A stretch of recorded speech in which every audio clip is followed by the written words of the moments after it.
This is the Greg Bedard Patriots Podcast with Nick Cattles. Hey everybody, welcome into the Greg Bedard Patriots Podcast here on the CLNS Media Network. Here at Gillette Stadium, the Patriots just wrapped up their first padded practice of camp. I guess this was practice number 5 overall. First padded practice. A lot of sun, a lot of humidity, but good work today. Top story today is Christian Gonzalez, the hopefully second team All-Pro, hopefully more for the Patriots. Left after the first play of 11 on 11. He got a little tangled up with Stephon Diggs. Ended up walking off the field limping on his left leg. Looked like he was talking about his hamstring. We won't know that for a while. But walked off with the trainers, was not seen from again. Another tough blow, at least in the interim, for the Patriots. Already down Carlton Davis, who was not out there for the second practice in a row. That's his third missed practice already of camp. So the Patriots were already down to, it was Alex Austin and Marcus Jones were your starting cornerbacks. Marcellus Dial was the big beneficiary of Gonzalez not being out there. He was the nickel once they went to that, and he really took advantage of his opportunity.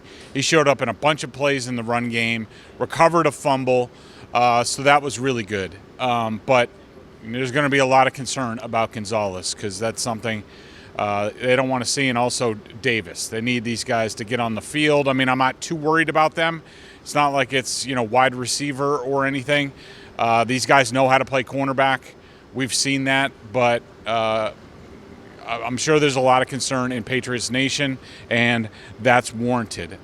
First padded practice of camp, so we got to see our first bout of offensive and defensive line one-on-ones. At the same time, Drake May was throwing to receivers, tight ends against cornerbacks and safeties and linebackers.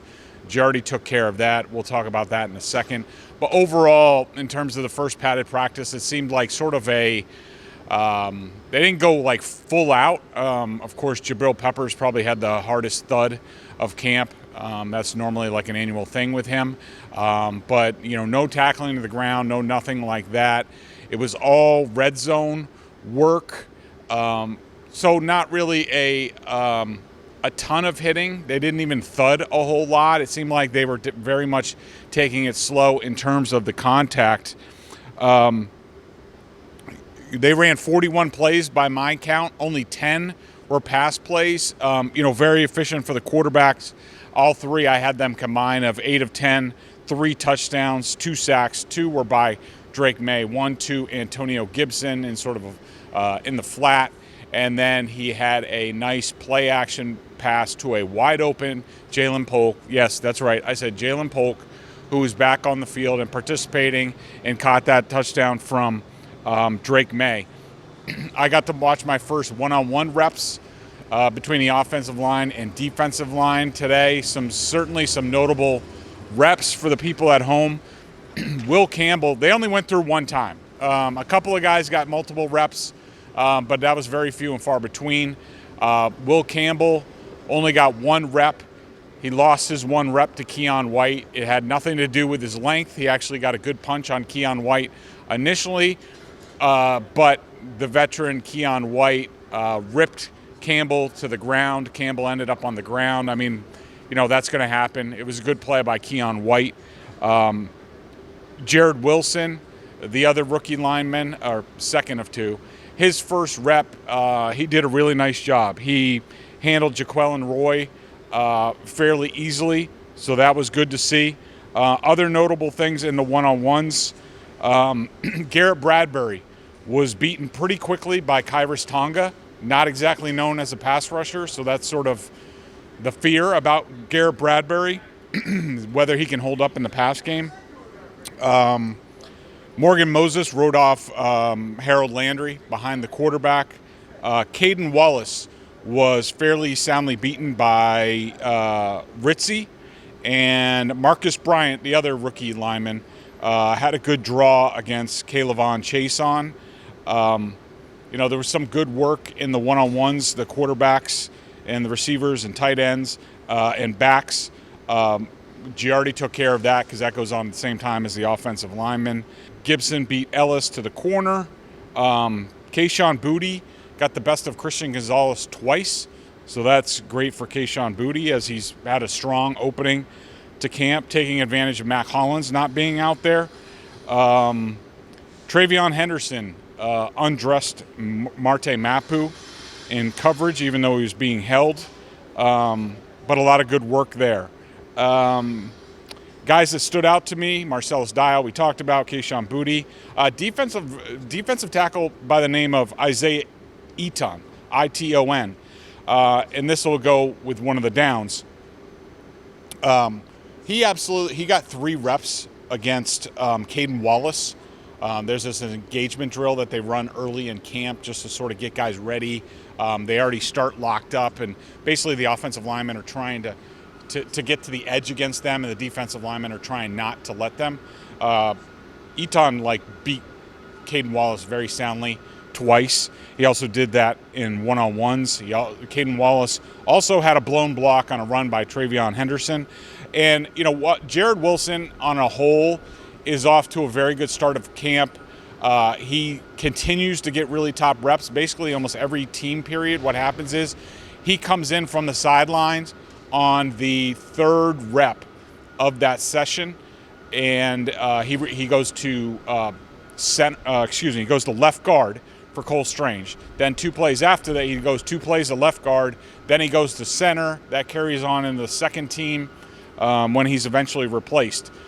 He's doing a lot of really good work in team, and his blocking is good. He's a really impressive blocker, and they keep throwing stuff at him. However, there is a little bit of a developing situation with Jared Wilson. He had 2 fumbled center quarterback exchanges today. I think that's 3 already in camp. He had one with Josh Dobbs, which was recovered by Marcellus Dial. He had another with Drake May, and there were at least another 2 or 3 snaps from center with Drake May that Drake May bobbled after getting the ball from Jared Wilson. So that's a bit of a concern and something to monitor going forward. But, on the whole, Jared Wilson has, been one of the impressive young players, so far. We saw a lot of fullback work by Brock Lampy. Most of it was pretty good. It did get popped to the ground by Roy once trying to make a block. Patriots had a nifty screen pass to Hunter Henry. Dobbs' touchdown was a play-action boot touchdown to undrafted free agent tight end G. Scott, who was sort of competing with Jaheim Bell for that spot. Dobbs' play fake was so good that it faked me out. I thought the running back had the ball, but I eventually caught up and saw the touchdown pass. May's 2 touchdowns. The one to Gibson was iffy whether it was a touchdown, but slipped it to him in the right flat. And then, of course, the touchdown to Jalen Polk, which was really good to see from everybody. In the last red zone period, sort of low red zone period, May and Dobbs both ended their drives with touchdown passes. So I thought, we've heard Mike Vrabel talk about the offense finishing. He'd rather see them finish stronger than flash early. I think that was the case today. So the coach was probably pretty happy about that.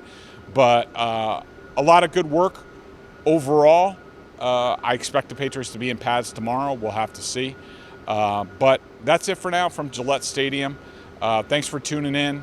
Make sure you get on YouTube, go to CLNS, subscribe, Patriots Press Pass, so you can see all my stuff when it comes up. And appreciate you guys, and we will talk to you tomorrow.